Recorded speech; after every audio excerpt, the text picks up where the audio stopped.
अस्सलाम वालेकुम, hello and welcome to sports room. मैं हूं आपका मेज़बान नजीबुल हसनैन। मेरे साथ स्टूडियो में मौजूद हैं आज स्पोर्ट्स कॉरेस्पॉन्डेंट शाहिद हाशमी साहब। और जैसे कि आप सब जानते हैं कि बांग्लादेश अपने मौक़िफ़ पर डट गया है। उनका यही फैसला है कि वो वर्ल्ड कप खेलने इंडिया नहीं जाएंगे। World cup is just around the corner. ये वर्ल्ड कप शुरू होने से पहले इतनी बड़ी कंट्रोवर्सी छिड़ गई थी कि क्या बांग्लादेश भारत जाएगा नहीं जाएगा।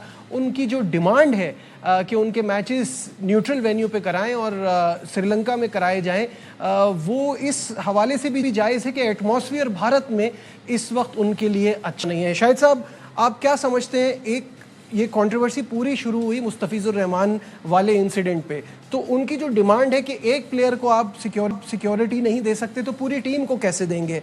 फिर उनके फैंस का क्या होगा, उनके सहाफ़ियों का क्या होगा? क्या आज हम बैठ के ये बात ऑनेस्टली कर सकते हैं कि उनके किसी मैच के दौरान उनकी जर्सी पहन के कोई आदमी वहाँ उनका फ़ैन उसको सेलिब्रेट करे या उनका झंडा लहराए तो उसके लिए ख़तरा नहीं होगा?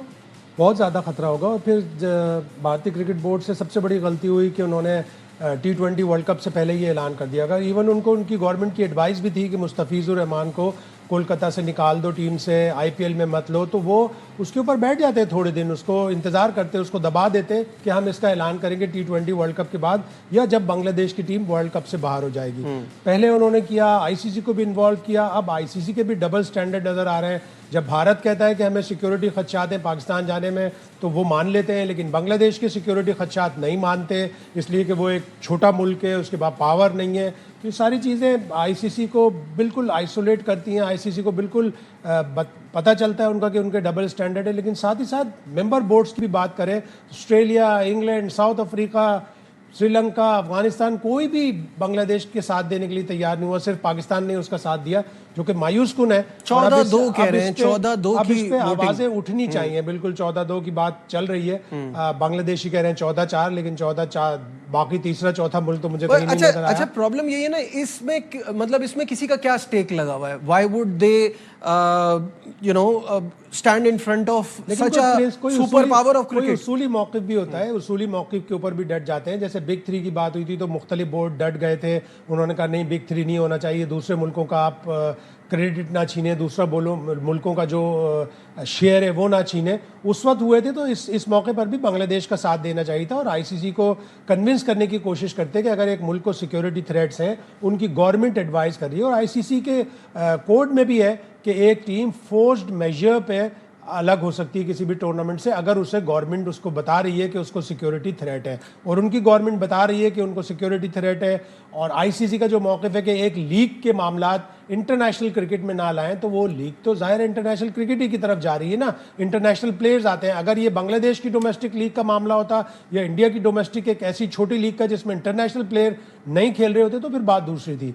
लेकिन अमीनुल इस्लाम ने भी, जो BCB के सदर हैं, उन्होंने भी कहा कि ICC की बोर्ड मीटिंग में कुछ ऐसी बातें सुनने को मिली जिससे मैं शॉक हुआ हूँ। बिल्कुल सही है।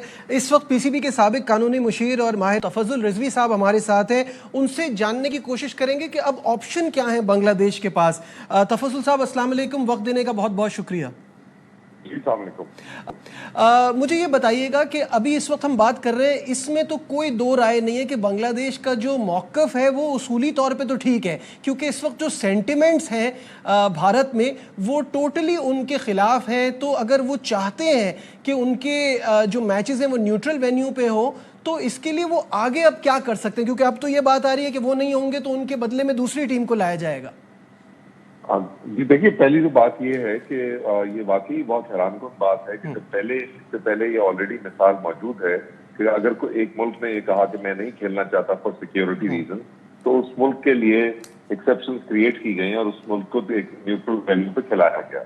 अब जब बांग्लादेश को यही तशवीश लाहक हुई है और बांग्लादेश ने इस पे अपना पूरा मौक़िफ़ पेश किया है, तो लिहाजा हमारी नज़र में तो ये है कि ICC को इसको बड़ा सीरियसली लेना चाहिए था और उनकी जो प्रॉब्लम्स हैं उसको एड्रेस करना चाहिए था।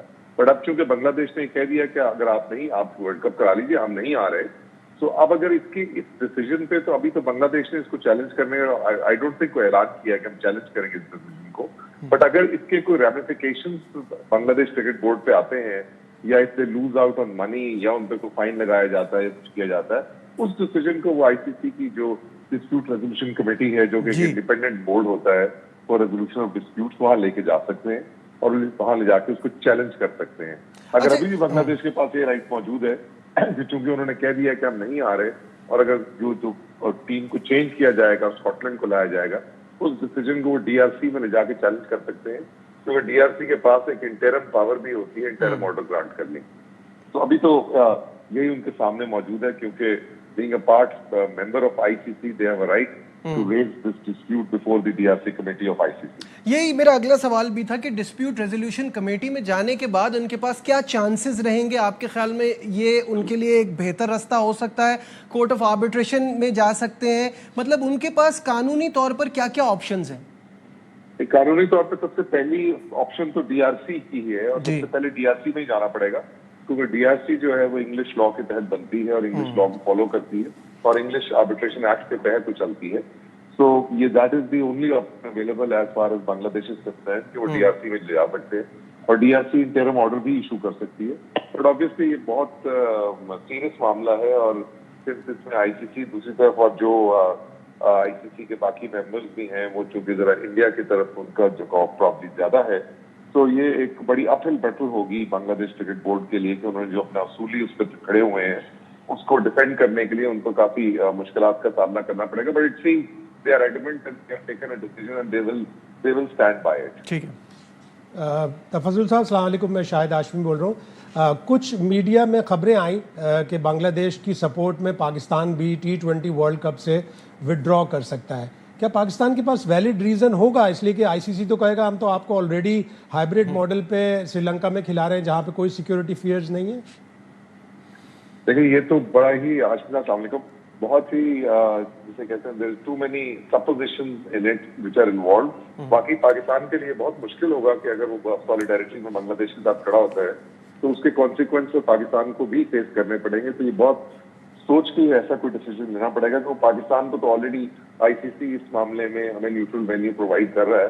बट इन सॉलिडारिटी, क्योंकि एक बात जरूर है कि इसमें डिस्क्रिमिनेशन के एलिमेंट जरूर है बांग्लादेश के खिलाफ, तो पाकिस्तान ये स्टैंड जरूर ले सकता है कि एक फेलो मेंबर के खिलाफ डिस्क्रिमिनेट किया जा रहा है, लिहाजा उस डिस्क्रिमिनेशन की मौजूदगी में, क्योंकि सबको इक्वल ट्रीटमेंट मिलना चाहिए। जब ये साफ नजर आ रहा है कि एक बोर्ड की हेजमनी है, उस हेजमनी को ब्रेक करने के लिए ये अगर कोई चीज हो रही है तो पाकिस्तान उस पर अगर सपोर्ट में आता है तो एक बड़ा ही जिसे कहते हैं दूरस्थ किस्म का डिसीजन होगा, जो बहुत सोच समझ के लेना पड़ेगा। बहुत बहुत शुक्रिया तफजुल रिजवी साहब, माहिर कानून हमारे साथ थे, और बांग्लादेश से और पाकिस्तान को जो भी फैसला करना है वो बहुत सोच समझ के करना है, इस पर बता रहे थे। फाइनल आपको क्या लगता है कि कब हो जाएगा? अभी हमें ये तो पता चल गया कि बांग्लादेश अपने मौकफ से नहीं हट रहा। अब आईसीसी कन्वे करेगा, आईसीसी को कन्वे करेगा बीसीबी के जी हमारी गवर्नमेंट का ये स्टांस है, फिर आईसीसी अनदर एक आध दिन मेरा ख्याल है लेगा और बताएगा आईसीसी, इसलिए कि आईसीसी भी एक इंच पीछे हटने को तैयार नहीं है।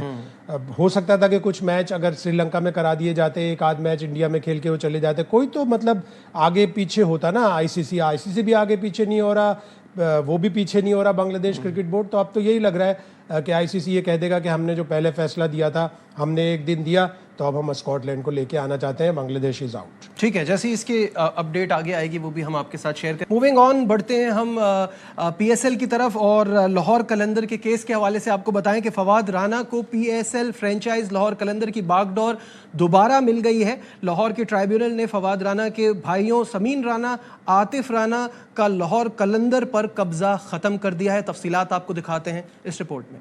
शायद साहब, तो बॉटम लाइन इसकी है कि आतिफ राना, समीन राना को या तो इधर पूरा कंट्रोल मैनेजमेंट का देना होगा कैल्को को, या फिर 2.3 बिलियन रुपीस प्लस मार्कअप वो अदा करना होगा।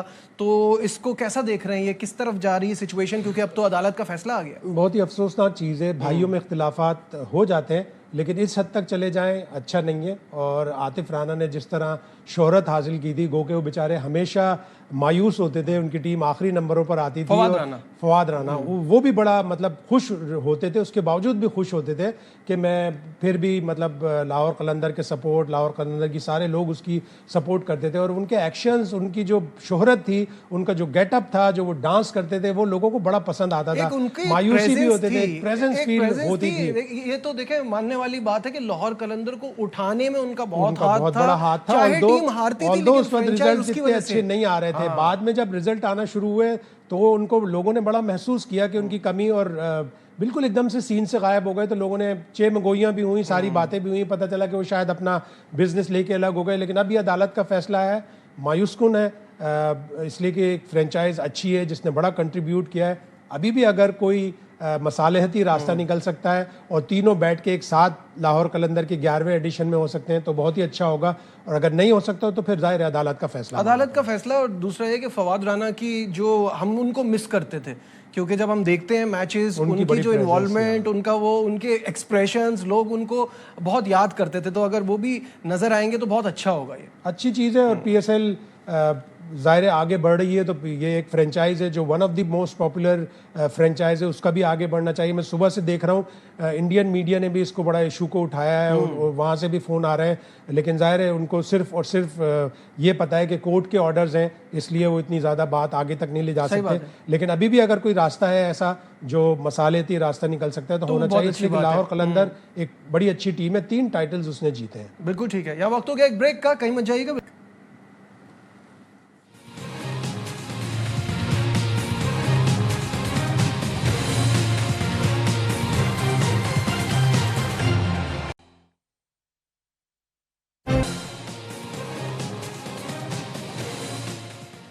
Glad to have you back once again to Sports Room। और पाकिस्तान के स्टार बैटर बाबर आजम कल नॉकआउट गेम के लिए अवेलेबल नहीं होंगे। वो पाकिस्तान की अपनी नेशनल ड्यूटीज़ के लिए फ़ौरन उनको तलब कर लिया गया है। तफसीलात आपको दिखाते हैं इस रिपोर्ट में।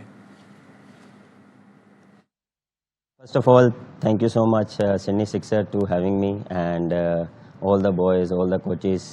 I very enjoy my time here, and unfortunately, I've leave the team because of national duty. Yes, lot of things I've take back home, and especially thank you for Sydney Sixers fans. They always support here, lot of sport, lot of encourage, a lot of fun. So I very enjoy that vibe in Sydney cricket ground. जी sorry, ये बाबर आजम का shot था, और बाबर आजम इसमें कह रहे थे कि बदकिस्मती से उनको वापस आना पड़ा नेशनल ड्यूटी के लिए, और कितनी अच्छी मेमोरीज़ हैं उनके लिए। और इसका मेन सवाल जो है शाहिद साहब, ये नेशनल ड्यूटी अभी से था ये प्लान पहले से, या ये मार्क वॉ के कल के जुमले के बाद हुआ है? नहीं, मार्क वॉ के जुमले के बाद तो नहीं हुआ। यकीनन पाकिस्तान क्रिकेट बोर्ड ने प्लान किया होगा। ऑल्दो के सिडनी सिक्सर्स की जो रेशल हेन्स हैं, उन्होंने एक स्टेटमेंट में कहा कि हमें एक्सपेक्टेशन थी कि वो आखिर तक रुकेंगे, तो या तो एब्रप्ट किया है, लेकिन मार्क वॉ से जाहिर है नहीं है। मार्क वॉ का अपना एक ओपिनियन है। वो ओपिनियन क्या है पहले वो सुना देते हैं और उस पर फिर बात करते हैं। It's almost totally reliant on Steve Smith. Sam Curran got them out of jail in another game. He's gone. So at the moment, there's not a lot of players in form. So I'm bringing in either Hughes or Jordan Silk. Unfortunately, I'm going to have to drop Babar Azam. You know, I don't think he's done enough at the top of the order. I know he's world class, but you're thinking about winning this tournament, and so far he just hasn't done it. So I'm thinking about a new opener.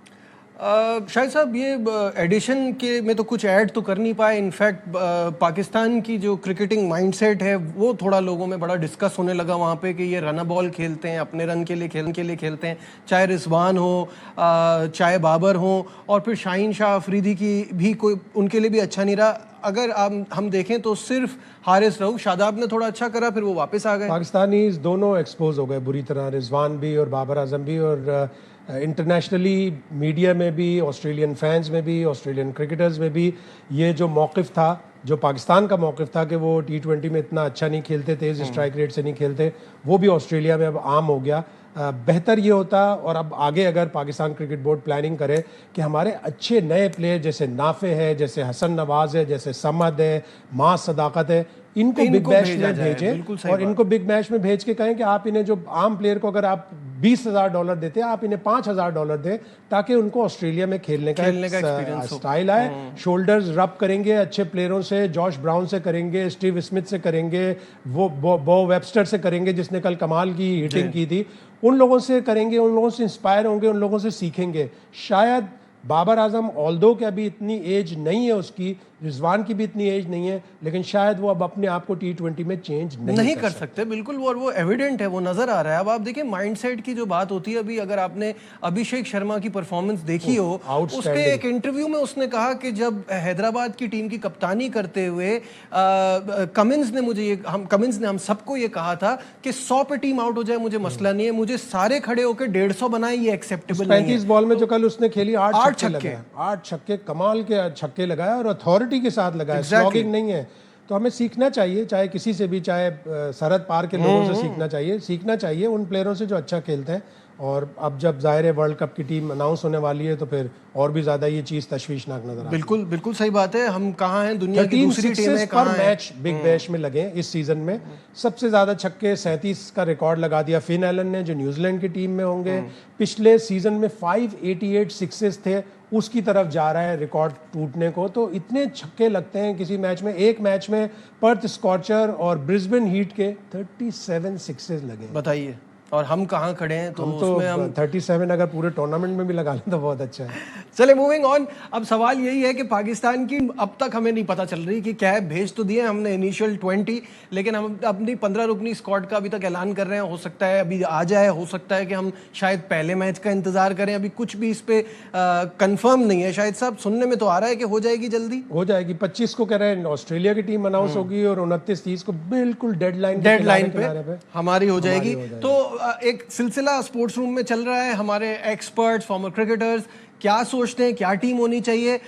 तो अजहर अली की क्या team है screen पर आपके सामने आ जाएगी। ये अजहर अली की टीम है और इसमें साहबजादा फरहान है, साइम अयूब है, बाबर आजम है, फ़खर जमान है, मोहम्मद रिजवान है, मोहम्मद नवाज़ है, फ़हीम अशरफ है, वसीम जूनियर है, शाहीन आफरीदी को उन्होंने कप्तान बनाया है, हारिस रऊफ़ है, अबरार अहमद है, नसीम शाह है, शादाब खान है, उस्मान खान है, अब्दुल समद है।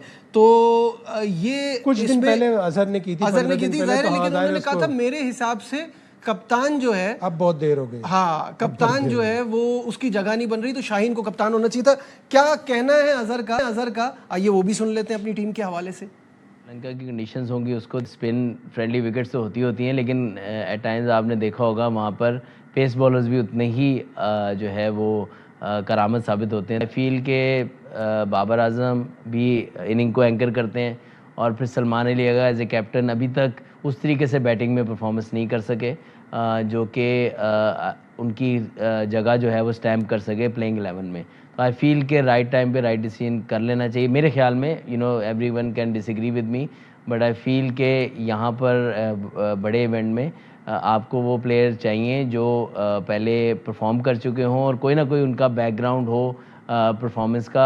ऑल दो के एट टाइम्स कुछ प्लेयर आते हैं एक्सेप्शनली, स्पेशली इन बॉलिंग, कि वहाँ आप उन पे ज़रूर चांस ले सकते हैं, लेकिन एज ए बैटर आपके पास, हमारे पास ज़रूर एविडेंस इस तरह होना चाहिए कि स्पेशली प्लेइंग इन टॉप 4 तो आपको वो चाहिए एक्सपीरियंस जो परफॉर्मेंस का।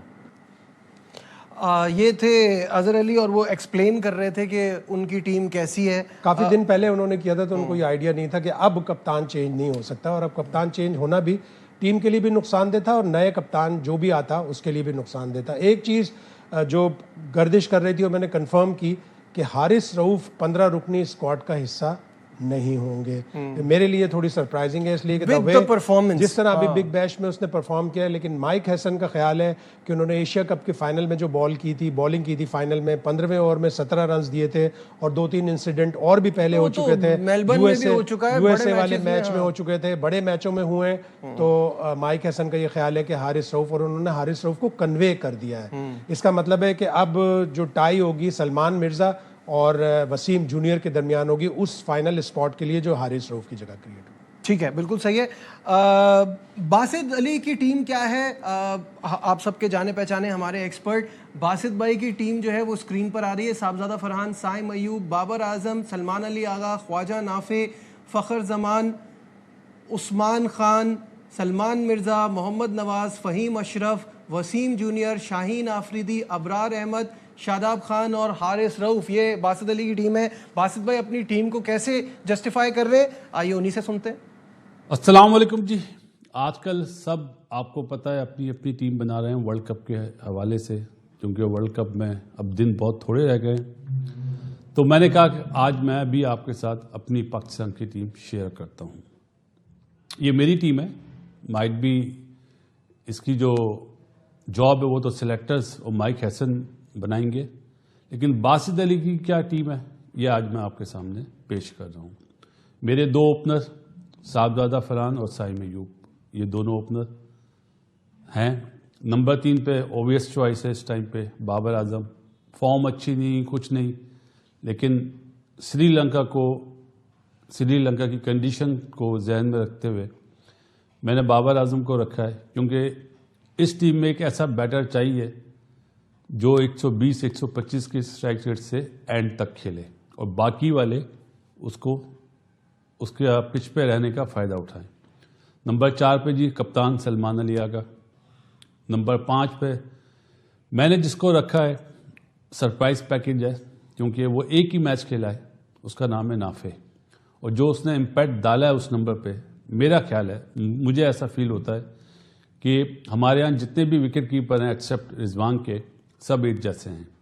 तो आई गो विद नाफे कि वो अच्छी हिटें मार लेता है और इम्प्रोवाइज करना उसको अच्छा आता है। नंबर 6 पे शादाब खान, बॉलिंग बहुत अच्छी कर रहा है, बैट्समैन तो वो है ही अच्छा, और साथ में फील्डर बहुत ब्रिलियंट है। नंबर 7 पे फ़खर जमान, नंबर 8 पे राना फ़हीम अशरफ, नंबर 9 पे नवाज, नंबर 10 पे ये बासित भाई की टीम थी। हमने आपको ग्राफिक भी दिखाई। ग्राफिक एक बार फिर अगर स्क्रीन पर आ जाए तो एक बार फिर पता चल जाएगा लोगों को कि बासित भाई की टीम क्या थी। इसी पर हम आगे आने वाले प्रोग्राम में बात करेंगे, और भी एक्सपर्ट्स की टीम जब तक अनाउंस नहीं होती तब तक हम शेयर करते रहेंगे। शाहिद साहब स्टूडियो में हमारे साथ थे, बहुत बहुत शुक्रिया। दीजिए अपने मेज़बान नजीबुल हसनैन को इजाज़त। अपना बहुत ख्याल रखिए। अल्लाह हाफ़िज़।